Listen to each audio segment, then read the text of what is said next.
မျိုးသားညီညွတ်ရေးအစိုးရ NUG ပြည်ထောင်စုဝန်ကြီးချုပ်ရုံးအမြဲတမ်းအတွင်းဝင်ဒေါ်ကြည်ပြမှုကိစ္စအပေါ်ဖြည့်ရှင်းမှုဟာတာဝန်ယူမှုတာဝန်ခံမှုကင်းမဲ့ကောင်မိမိတို့ယုံကြည်အားကိုးရသောအစိုးရတရက်အပေါ်အလွန်အမင်းစိတ်ပြက်ပွဲအခြေအနေဖြစ်ပေါ်စေခဲ့တယ်လို့ဆိုကောင်တက္ကသိုလ်ဝင်ခွင့်လမ်းညွှန်ဖြစ်မြောက်ရေးဖွဲ့က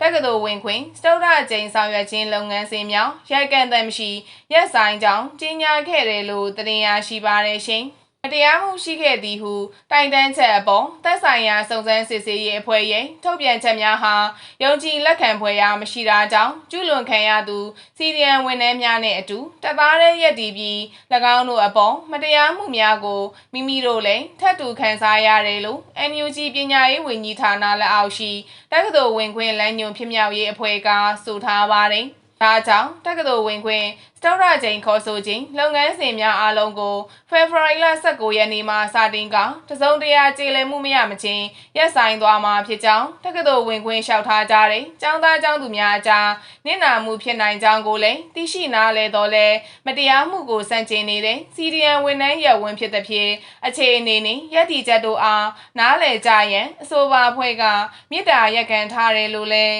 တင်ရရှိပါတယ်ရှင်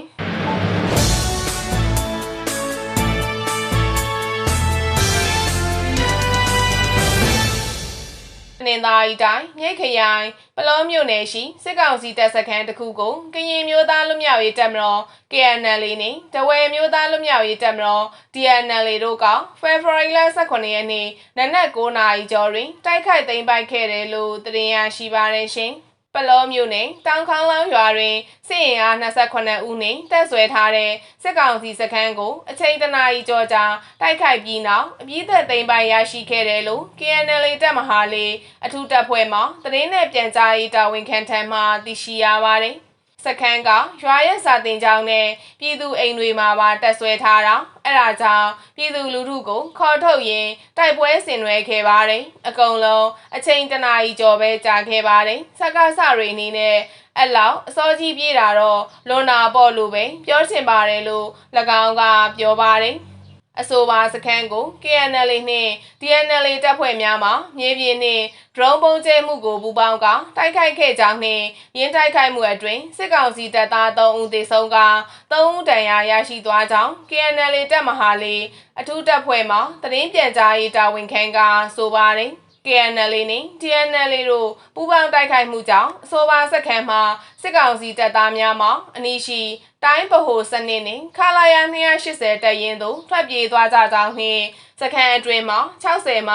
တာဝေးပြည့်ပုံ30လုံးအင်နာကနှလုံးတို့ကိုသိမ်းဆည်းရမိခဲ့ကြောင်းသိရှိရပါတယ်ပြီးခဲ့တဲ့ဖေဖော်ဝါရီလ16ရက်နေ့ကလည်းတနင်္သာရီတိုင်းတဝဲမြို့နယ်မောင်မဲရှောင်းကျေးရွာရှိ GDC တပ်စခန်းနှင့်ဖျားမဲစစ်စေးရေးဂိတ်စခန်း2ခုကိုတော်လှန်ရေးပူးပေါင်းတပ်ကတပြိုင်နက်တည်းဝင်ရောက်တိုက်ခိုက်ခဲ့ပြီးစစ်ကောင်စီတပ်သား24ဦးသေဆုံးသွားကြောင်း DNLA တာဝန်ရှိသူများထံမှတင်ရရှိပါတယ်ရှင်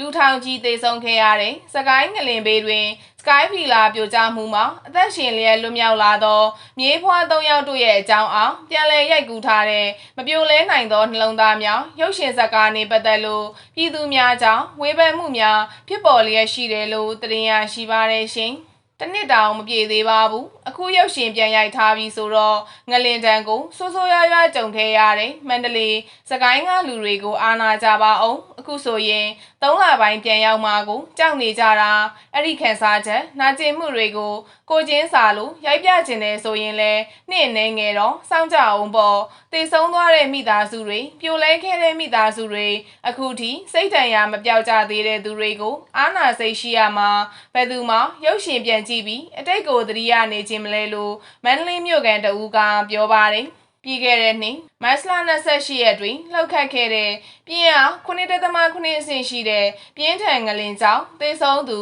3835ဦးထိခိုက်ဒဏ်ရာရရှိသူ9105ဦးနဲ့ပျောက်ဆုံးသူ105ဦးရှိခဲ့ပြီးလာမယ့်မတ်လတွင်တစ်နှစ်ပြည့်မှာဖြစ်တယ်လို့သိရှိရပါတယ် အဆိုပါမပြိုလဲနိုင်သောနှလုံးသားများရုပ်ရှင်ဇာတ်ကားမှာမန္တလေးငလင်ကြီးတွင် Sky Villa မှာရက်အတော်ကြာတိုက်ခန်းနဲ့ပိတ်မိခဲ့ပြီးနောက်လွတ်မြောက်ခဲ့တဲ့မြေးဖွားများအကြောင်းဇက်အိမ်တည်ထားခြင်းဖြစ်တယ်လို့ရင်းရုပ်ရှင်ကြော်ညာများအရာသိရှိရပါတယ်။လူဦးရေ400ကျော်နေထိုင်တဲ့ Sky Villa ကိုနိုပြိုကျပျက်စီးမှုအတွင်း52ဦးကိုအသက်ရှင်လျက်ကယ်ထုတ်နိုင်ကရုပ်အလောင်း206လောင်းတွေ့ရှိခဲ့ပြီးမြန်မာနိုင်ငံမိသက်တပ်ဖွဲ့က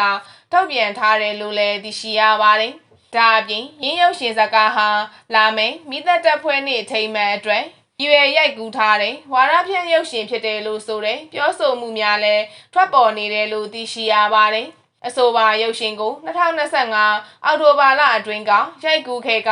ဒီဇင်ဘာလမှစတင်ကရုပ်ရှင်ပရိုမိုရှင်းများတင်ထားကြောင်းနဲ့ပြသမယ့်နေ့ရက်အတိအကျကိုမူမသိရသေးကြောင်းရုပ်ရှင်အတိုင်းဝိုင်းနဲ့နီးစပ်သူတို့ထံမှသိရှိရပါတယ်။မပြိုလဲနိုင်သောနှလုံးသားများရုပ်ရှင်ဇာတ်ကားအားBellary Production နဲ့ Living Myanmar Media Production တို့ကပူးပေါင်းစီစဉ်ပြီးဇက်လန်ဇက်ညွန်တွဲဘက်ဒါရိုက်တာတန့်စင်အကြံပေးဒါရိုက်တာ Nick Kiran ဒါရိုက်တာတော်စင်နဲ့တရုတ်ဆောင်များစွာအဖြစ်ဖြိုးငွေဆိုနေမင်းမင်းဦးရတနာဘူချိုပြုံဇော်ဝင်းနိုင်မန်းကိုဟိန်ကလေးတရုတ်ဆောင်များအဖြစ်ငိမ့်စုဝေရှင်ပြုံးခင်တာချောနှင့်နုပညာရှင်များစွာပါဝင်တရုတ်ဆောင်ထားကြောင်းတင်ရရှိပါတယ်ရှင်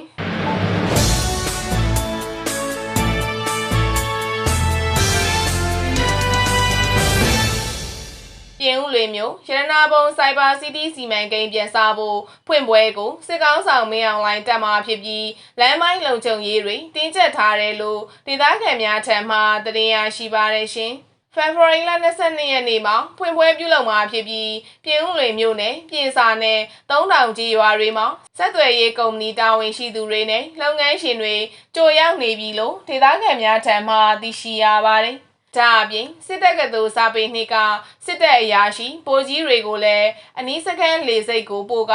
လုံခြုံရေးအင်အားချထားသလိုလမ်းကျောတစ်လျှောက်လည်းလုံခြုံရေးတင်းကျပ်ထားတယ်လို့သိရှိရပါတယ်။ဒီအပိုင်းမင်းမျိုးတက်မဲ့သူတွေတတိထားစေခြင်းနဲ့ဂိတ်တွေမှာပါလူငယ်တွေဆိုရင်မှတ်ပုံတင်နံပါတ်ကို PSMS နည်းပညာနဲ့စစ်တဲ့မြို့ရဲကဟိုတယ်တွေမှာလည်းမှတ်ပုံတင်တွေနဲ့ဇက်တိုက်စစ်နေတယ်လို့ပြင်ဦးလွေမြို့ကန်တအူးကပြောပါတယ်။အဆိုပါစီမံကိန်းကိုပြန်စားဖို့အတွက်2025ဒီဇင်ဘာလ6ရက်နေ့မှာစစ်ကောင်းဆောင်သွားကြည့်ခဲ့ပြီး AI နဲ့ပတ်သက်တဲ့နည်းပညာတွေလုပ်မယ်ဆိုပြီးပြန်လည်စတင်ခဲ့တာဖြစ်ကြောင်းတင်ရရှိပါတယ်ရှင်။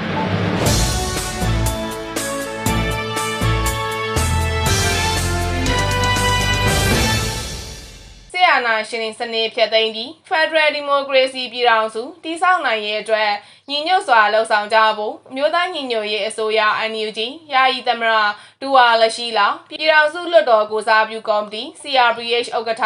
ဦးအောင်ကြည်ညွန့်နဲ့ကရင်မျိုးသားအစည်းအရုံး KNU ချင်းမျိုးသားတပ်ဦး CNF နဲ့ကရင်မျိုးသားတိုးတက်ရေးပါတီ KNPP ခေါင်းဆောင်တွေကပြောကြားခဲ့ကြတယ်လို့တင်ရရှိပါတယ်ရှင်။ဖေဖော်ဝါရီလ20ရက်နေ့မှာကြာရောက်တဲ့88နှစ်မြောက်ချင်းမျိုးသားနေ့အခမ်းအနားမှာသက်ဆိုင်ရာခေါင်းဆောင်တီတီက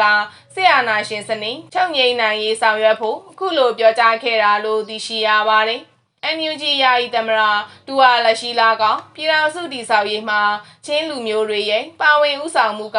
အထူးအရေးပါကြောင်းပြောကြားပါတယ်။ဒါအပြင်ချင်းပြည်တရက်လုံးမှာချင်းမျိုးသားလွတ်မြောက်ရေးကိုစုံကန်းတိုင်အောင်ဖော်ဆောင်နိုင်ဖို့အထူးလိုအပ်ပြီးအဲ့ဒီအတွက်အရေးကြီးဆုံးကညီညွတ်ရေးဖြစ်ကြောင်းပြောဆိုခဲ့တယ်လို့လည်းသိရှိရပါတယ်။စစ်အာဏာရှင်စနစ်အမြင့်ပြတ်ချုပ်ငြိမ်းအောင်တော်လှန်ပြီးချင်းမျိုးသားကောင်းဆောင်ဆက်ဆက်လိုလားတောင်းတခဲ့ကြတဲ့စစ်မှန်တဲ့လွတ်လပ်ရေးနဲ့ကိုယ်ပိုင်ပြဋ္ဌာန်းခွင့်ရယူနိုင်ဖို့ချင်းပြည်သူလူထုဆန္ဒနဲ့ထပ်တူထပ်မြောက်ရှိကြောင်းလည်းယာယီသမ္မတကပြောဆိုခဲ့တယ်လို့လည်းသိရှိရပါတယ်။ CRPH ဥက္ကဋ္ဌဦးအောင်ကြည်ညွန့်ကလည်းဘုံရီမန်းချက်ပန်းတိုင်းကိုသွားရမှာတဦးရဲ့အမြင်သဘောထားကိုတဦးကတန်မိုးထားလေးစားပြီးညှိနှိုင်းပူးပေါင်းဆောင်ရွက်ဖို့တိုက်တွန်းပြီးအဲ့ဒီလိုဆောင်ရွက်နိုင်ခြင်းကတော့အဆုံးသတ်အောင်ပွဲစီကိုအရောက်တက်လန်းနိုင်မယ်လို့ဆိုပါတယ်။ချင်းပြည်ကောင်စီဥက္ကဋ္ဌလည်းဖြစ်သလို CNF ရဲ့ဥက္ကဋ္ဌလည်းဖြစ်တဲ့ပူးစင်ကျုံကစစ်တပ်ကြီးစိုးတဲ့စနစ်က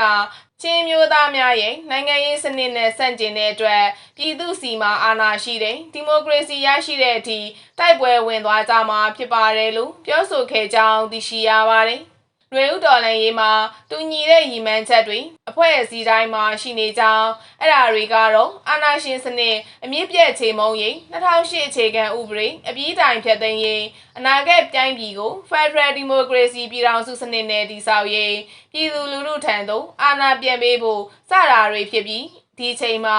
ဒီမှန်းချက်တွေလက်တွေ့ကောင်ထွယ်ဖို့အကောင်းဆုံးအချိန်ဖြစ်ကြောင်းလဲချင်းပြည်ကောင်စီဥက္ကဋ္ဌကပြောပါတယ်KNU ဥက္ကဋ္ဌဘရိုစောကွယ်ထူဝင်းကလည်းအခု2021စစ်တပ်အာဏာသိမ်းပြီးတဲ့နောက်တိုင်းသားလူမျိုးတွေနဲ့အတူမြန်မာမျိုးသားတွေကလည်းစစ်အာဏာရှင်စနစ်အုပ်ချုပ်မှုဆုံးသက်ရေးအတွက်တိုင်းသားတော်လှန်ရေးအဖွဲ့အစည်းတွေနဲ့အတူတကွ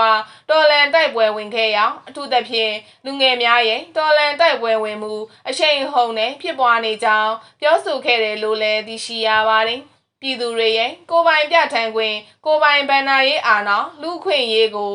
ဖွဲ့စည်းပုံအရအာမခံခြင်းအာဏာကန့်သတ်မှုတွေကိုစနစ်တကျတိုင်ပင်စုစည်းတည်ဆောက်ခြင်းကနေတဆင့်အနာဂတ်မျိုးဆက်သစ်တွေမှာလက်ရှိမျိုးဆက်သစ်တွေကြုံတွေ့နေရသလိုမခံစားရအောင်ဆရာနာရှင်တွေထပ်မံမရှိတော့အောင်ဆက်လက်ညှိနှိုင်းဆောင်ရွက်ကြရမယ်လို့ခုဦးရေကပြောဆိုခဲ့တယ်လို့လည်းသိရှိရပါတယ်။ဒါအပြင်NUG ကရင်နီချင်းကောင်းဆောင်တွေနဲ့ကချင်လွတ်လပ်ရေးအဖွဲ့ KIO တို့ဟာ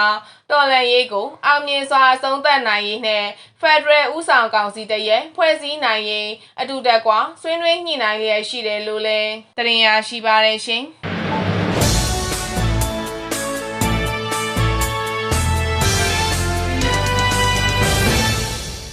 PNR အဖွဲ့ရဲ့ထိပ်ပိုင်းခေါင်းဆောင်တွေဖြစ်တဲ့သူဝရာစာနဲ့ဒေါင်းညိုတို့ကို PDF တွေကထိန်းသိမ်းထားပြီးအသက်ရှင်လျက်ရှိကြောင်းရုပ်သံမှတ်တမ်းကိုရင်းမာပင်ခရိုင်တပ်ရင်း28တပ်ရင်းမှူးဘိုစွမ်းက၎င်းရဲ့လူမှုကွန်ရက်စာမျက်နှာတွင်ထုတ်ဖော်ပြသခဲ့ကြောင်းတင်ရရှိပါရရှင်PNR တက်ရင်တော့တက်ရင်မူဗိုလ်မြက်လုံးကတော့ PDF တွေစီလက်နက်ချပြီးမှထွက်ပြေးသွားပြီးအာဏာသိမ်းစစ်တပ်နဲ့ပူးပေါင်းသွားကြောင်းပိုစွမ်းကပြောဆိုထားတယ်လို့လည်းသိရှိရပါတယ်။ပလဲမြို့နယ်ထဲက PNR စခန်းတွေကို PDF နဲ့ပကဖတွေကစတိုက်တဲ့ဖေဖော်ဝါရီလ18ရက်နေ့မှာသူဝရာစာဒေါင်းညိုနဲ့ဗိုလ်မြက်လုံးတို့ကိုဖမ်းမိခဲ့တာဖြစ်တယ်လို့သိရှိရပါတယ်။သူတို့သုံးဦးကို PDF တွေကတပ်ဖြတ်လိုက်ပြီလို့သတင်းအမှားတွေကို NUG အစိုးရကိုဝေဖန်နေသူတွေကလည်းလူမှုကွန်ရက်ကနေဇက်တိုက်ဖြန့်ဝေနေကြတဲ့အပြင်စေအုပ်စုဘက်ကလည်းကောလာဟာလာတွေလွှင့်နေတယ်လို့လည်းသိရှိရပါတယ်။ဒေါင်းညိုနဲ့ကျွန်တော်ကိုယ်တိုင်လည်းစကားပြောပြီးအေးဆေးပါပဲသူ့ဘရာစာကစာလင်းကြီးဘက်မှာလက်နက်ချတာသူတို့ကိုလိုအပ်တာစစ်ဆေးနေတယ်သတင်းမှားတွေဖြတ်နေကြတယ်ကျွန်တော်တို့ကဥပဒေလွတ်လုပ်တဲ့အဖွဲ့အစည်းတွေမှမဟုတ်တာလို့ပလဲမြို့နယ်ပြည်သူ့ကာကွယ်ရေးအဖွဲ့ဒုကောင်ဆောင်ဒေါက်တာနန်းဝင်းကပြောပါတယ်ပလဲမြို့နယ်ထဲမှာကြန့်ရှိနေသေးတဲ့ PNR တပ်ဖွဲ့ဝင်တွေ PDF တွေနဲ့မပူးပေါင်းအောင်သတင်းမှားဖြန့်ဝေနေတာတွေကိုသတိပြုကြဖို့ဒေါက်တာနန်းဝေကဆက်ပြောပါတယ်သူဝရာစာနဲ့ဒေါင်းညိုကိုထိန်းသိမ်းထားတဲ့ရုပ်သံဖိုင်ကိုရင်းမာပင်ခရိုင်တပ်ရင်းမှူးဘိုစွမ်းကလူမှုကွန်ရက်မှာဖေဖော်ဝါရီလ20ရက်နေ့မနက်မှာတင်ထားတာပါသူဝရာစာနဲ့ဒေါင်းညိုအကောင်းပကတိအတိုင်းပါအကြောက်တရားနဲ့သွေးမခွဲပါနဲ့ဖြူစင်တဲ့နှလုံးသားနဲ့လူလိုဆက်ဆံထားပါတယ်လို့ဘိုစွမ်းကရေးသားထားပါတယ်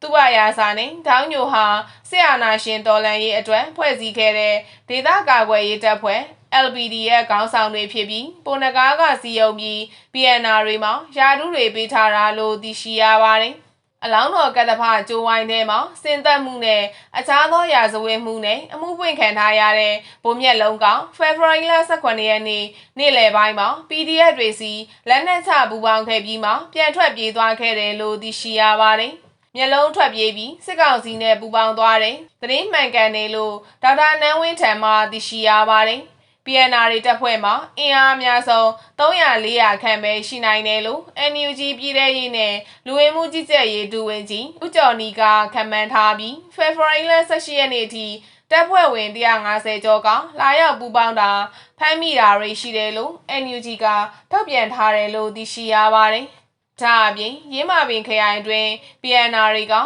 ထုတ်ပေးထားတဲ့လက်နက်တွေကင်ဆောင်ထားတဲ့ရဲဘော်တွေအနေနဲ့ခရိုင်မြို့နယ်ပကဖအဖွဲ့တွေကိုချိတ်ဆက်ပြီးလက်နက်တွေနဲ့ဆက်ဆက်ပစ္စည်းတွေအနှံကြဖို့ရင်းမာပင်ခရိုင်ပြည်သူ့အုပ်ချုပ်ရေးအဖွဲ့ကသတင်းထုတ်ပြန်ထားတယ်လို့သတင်းရရှိပါရရှင်။